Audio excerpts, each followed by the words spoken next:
Guess what? There are more shitty popular songs than there are good popular songs. Let that sink in.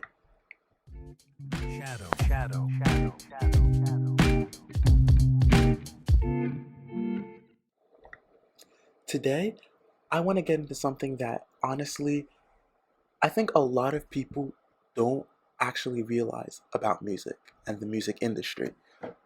Good does not always mean popular. Popular does not always mean good.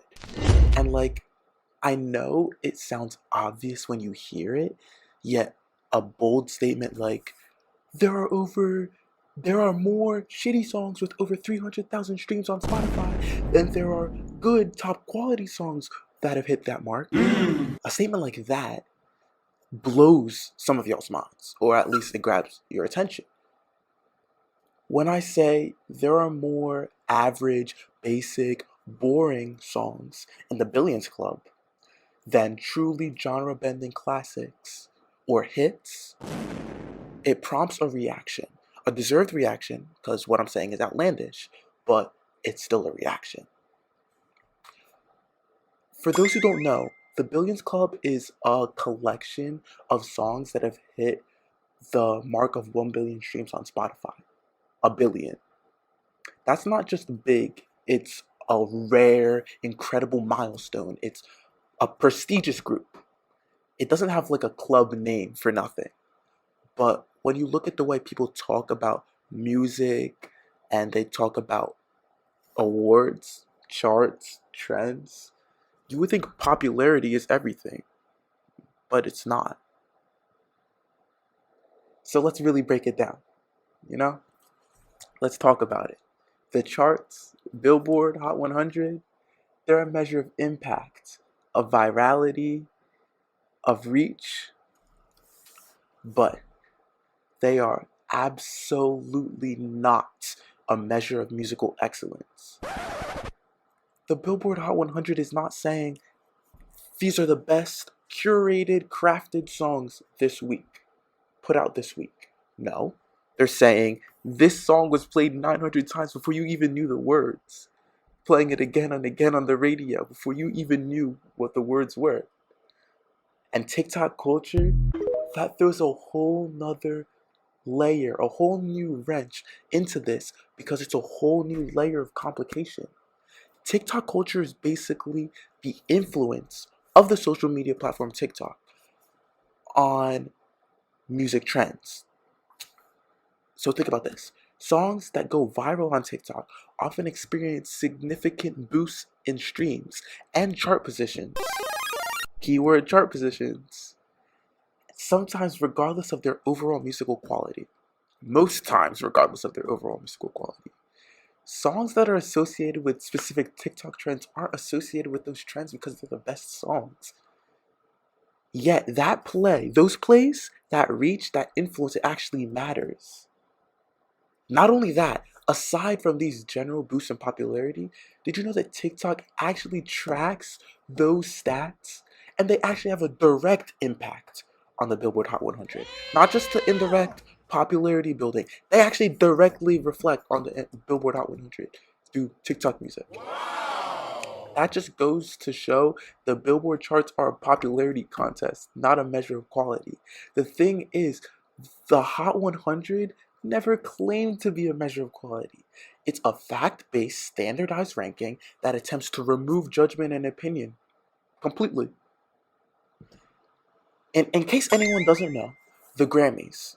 I'm about to talk about the Grammys. The Grammys are an annual award presented by the Recording Academy um, to recognize outstanding achievements in the music industry. Winning a Grammy is considered the highest honor in music, at least one of the highest honors in music. But the Grammys aim to honor artistic achievement and technical proficiency and overall excellence in the recording industry and in the song and in the album and by the artist. And that's not in regard to album sales, chart position, or critical reception. This means that the Grammys are not intended to be a popularity contest. Instead, they focus on the quality of the artistry of the work, and it's assessed by peers in the industry. And basically, in essence, the Grammys prioritize quality over popularity, and they aim to celebrate music that exemplifies exceptional artistry and craftsmanship. That's why the Grammy arguments baffle me. Like, some Grammy arguments actually baffle me. Like when people said Cowboy Carter shouldn't have won Album of the Year award because they didn't even know the album. First of all, that says something about you as a music critic. And the fact that maybe you shouldn't be one if you've never even heard of a major album like that. Maybe you shouldn't be one, especially in the case where you haven't heard the project, you shouldn't criticize the project. But also, this argument deeply confused me because I think we all want the Grammys to be a fair measure of quality and not a popularity contest. Even worse is the argument that it shouldn't have won because it didn't chart as well as Hit Me Hard and Soft, or wasn't as successful numbers-wise, especially on the Hot 100. Nope. For those who might not know, the Billboard Hot 100 is basically the music industry scoreboard. It ranks the top 100 songs in the US every week based off a mix of streaming numbers, radio plays is a big one, sales, and if your song lands there, it means you're making noise. If you hit number 1, you're dominating. Simple as that. But streams don't equal quality in some people's opinions. Let me get into that. Taylor Swift is one of, if not the biggest artist of our generation. Yet her haters are just as devout and staunch as her fan club, the Swifties, and arguably just as big. Here's another example. And just to preface this example, I think the hate and the poor reception of the song Thick of It by KSI, it was very forced. The hate that it received was very forced, in my opinion. I honestly don't know why it got such a bad name. And it's really not as bad of a song as people are saying. I would say it's a solid 4 or 5 out of 10. And there are much, much, much worse songs that haven't been received nearly as harshly. The first person who hated on the song probably thinks they're like the Mac Daddy now. Like, it's actually an example of hive mentality that truly baffles me. I don't understand. But let's put that aside. In music, the phenomenon where individuals adopt similar behaviors and opinions without critical analysis can lead to widespread praise or criticism of a song or artist based off of like the consensus rather than each individual's personal judgment. And social media makes this so much worse. But still, to my point, take Thick of It, a song pretty universally regarded as trash. Unfairly, but regarded as trash. But it actually placed on the Hot 100 due to social media. Wow. Was that because it was one of the best 100 songs of that week, of that time? Whether I thought it was overhated or not, I think we can all agree it was not the best 100. Nope. The song actually debuted at number 84 on the Billboard Hot 100. Debuted! What?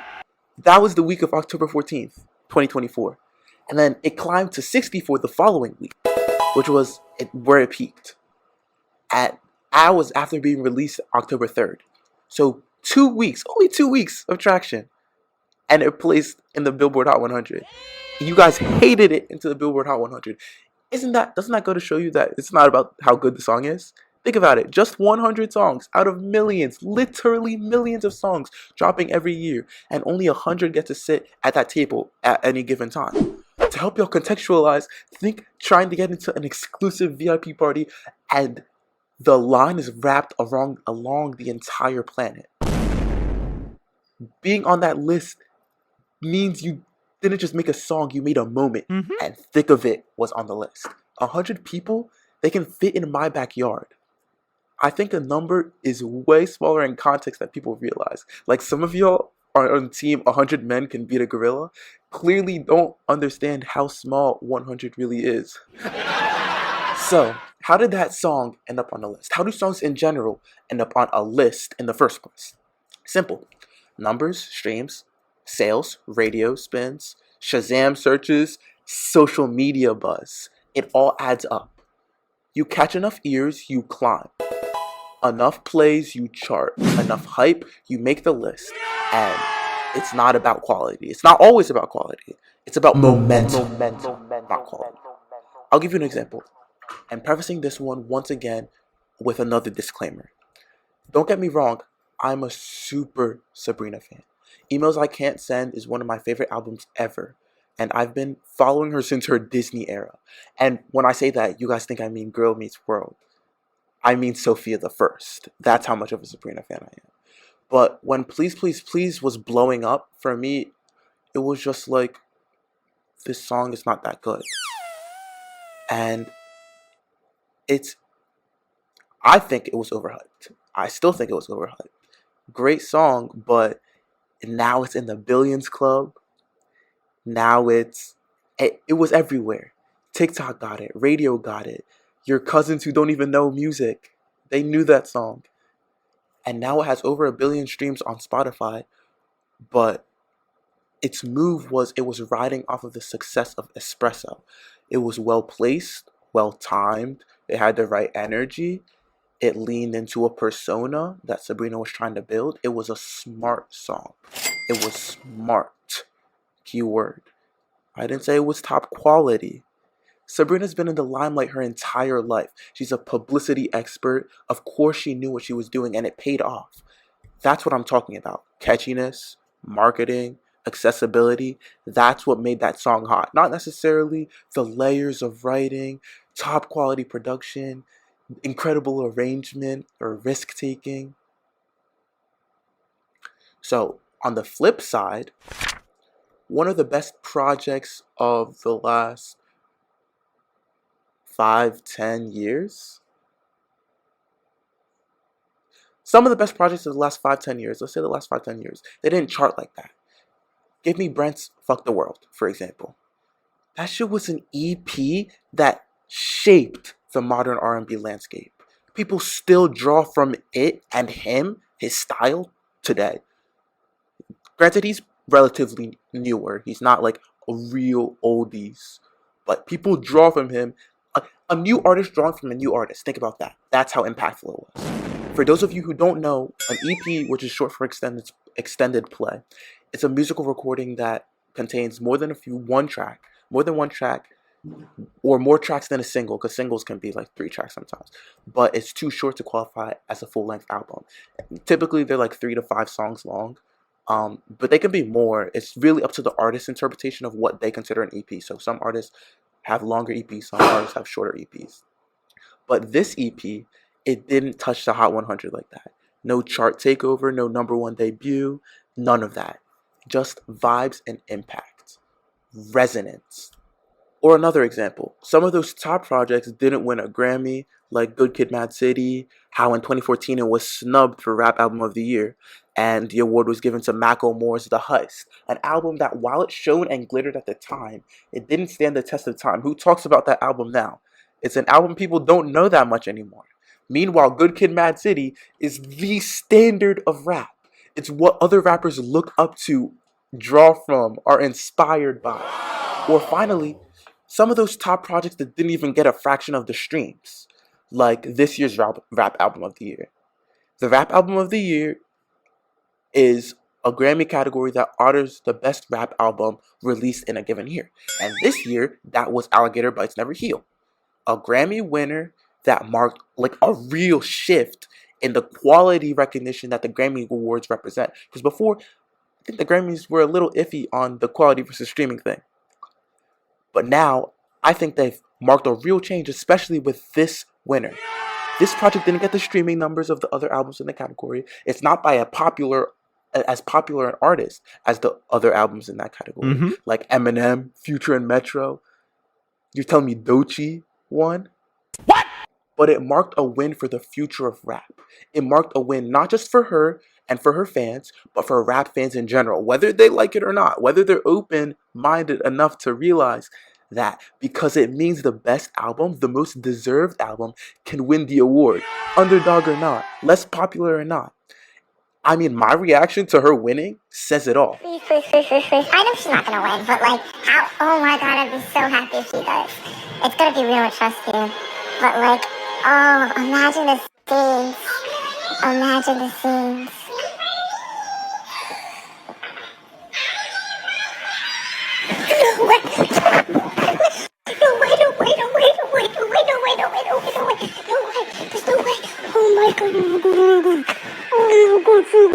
These projects, they change the way people make music. They inspire whole generations. Or in the case of Alligator Bites Never Heal, is inspiring. Producers, writers, you name it. That's the flip side. Some of the most influential work doesn't come with a trophy shelf.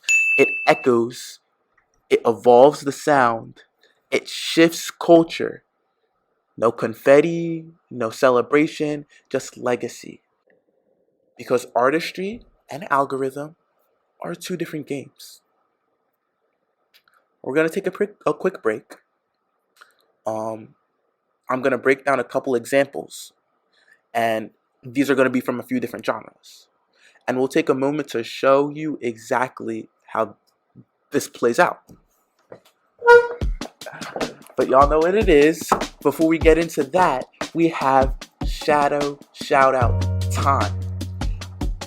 And this week's Shadow Shout Out goes to, say that 3 times fast. Shadow Shout Out, Shadow Shout Out, Shadow Shout Out. This week's Shadow Shout Out goes to the new and even more newly discovered song by R&B artist Asosa. Best known for her R&B classic, a track that effortlessly blends nostalgic R&B vibes with modern sensibilities, Waste My Time. Why don't you? But let's talk about Asosa's new single, Muse, a track that feels like stepping into a velvet-lit dream.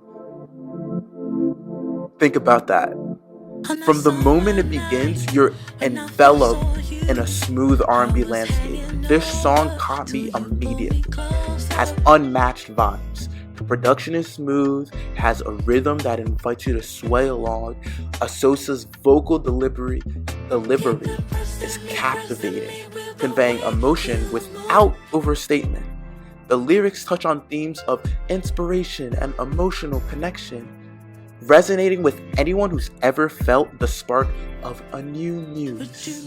It's a song that doesn't just play, it lingers, prompting reflection long after the final note. Muse dropped April 24th, and I found it 3 days later on April 27th.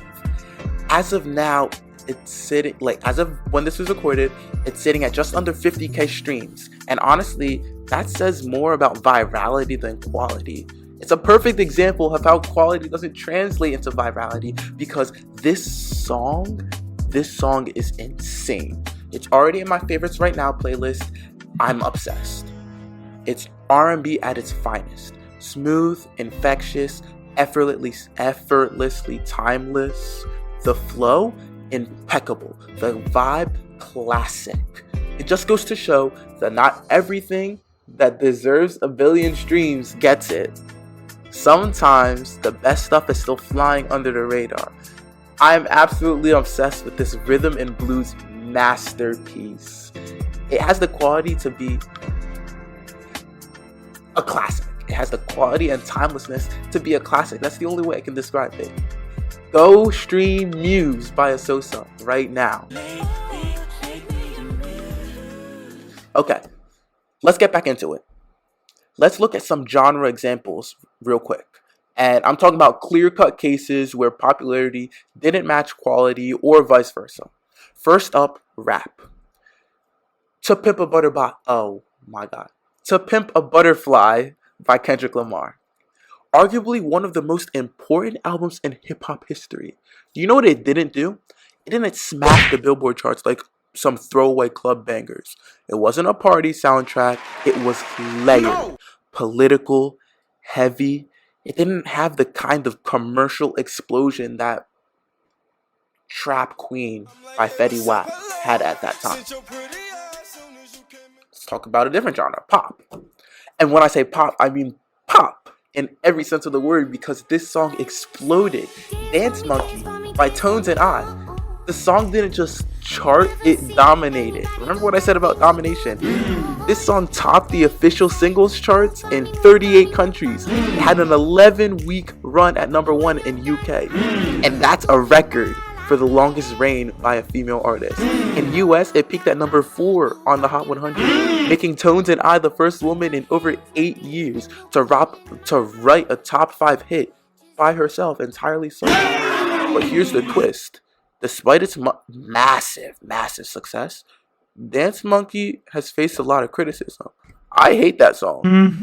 Some listeners have labeled it the worst song of all time. Tones herself has expressed mixed feelings about it because she admits she doesn't like performing it. She loathes performing it.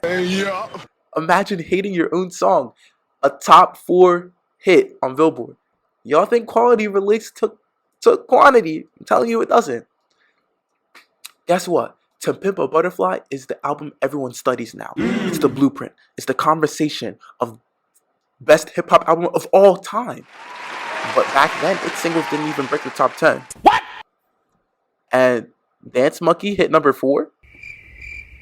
Now let's talk about R&B. I'm gonna keep it real. When SZA dropped SOS, everyone knew. The streets knew. Real music heads knew. One of the best albums ever written. Think about it. SOS is one of the best albums ever written. Real emotion, real storytelling, real songwriting. But guess what? Songs like Kill Bill Got Love, the whole album though, wasn't built to crank out TikTok hits. That's not what made it special. It wasn't Greedy by Tate McRae or some formula pop track. Nope. Don't get me wrong, I love Tate. I love that song. But it was not formulaic. It was different. It was messy. It was raw. It was human. And that's why it's still spinning now. That's why it's still in rotation heavy. Not because it was algorithm bait. Or in other words, music created or produced with the primary intention of appealing to streaming algorithms. The kind of stuff often characterized by catchy hooks, repetitive structures, elements designed to maximize plays and shares. Moving on to the next genre. Let's talk about indie. That one got me excited, just thinking about it. Frank Ocean's Blonde. Whole movement. You hear its influence everywhere today. But if you pulled up the Billboard Hot 100 when it dropped, you would have thought it flopped if you only cared about the numbers. But Frank wasn't chasing singles. He was building a world. That's what lasts. Wow. Despite the album's success and influence, its singles didn't chart on the Billboard Hot 100, highlighting how the album's impact wasn't driven by commercial singles, but by its artistic depth and cultural resonance. Blonde has since been recognized as one of the most influential albums of the 2010s. Pitchfork named it the best album of the decade. Rolling Stone put it 79 of all time. 79 on their list of the 500 greatest albums of all time. So while Blonde did not dominate the charts in any sense of the word, no singles on the Hot 100, no singles dominating the Hot 100, its influence and legacy were undeniable.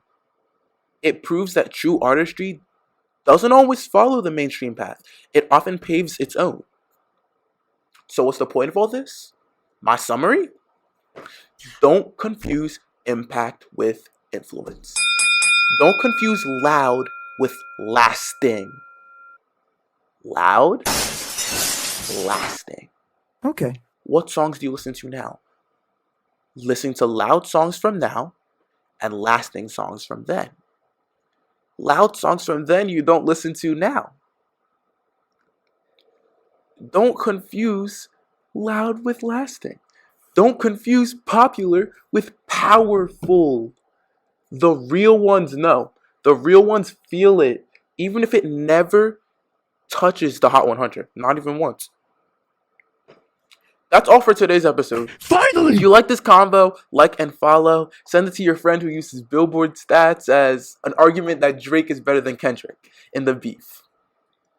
That's so crazy to me. People were really saying Drake is a better artist than Kendrick just because he's more successful on Billboard? Oh my God, bro. Oh, hell no, man. What the fuck, man? Get your ass on. Well, send this to them. And keep watching. See y'all next time. Keep listening to music, stream, run it up. Listen to Muse by Sosa. Thank you guys so much for listening. Have a good one. Shadow.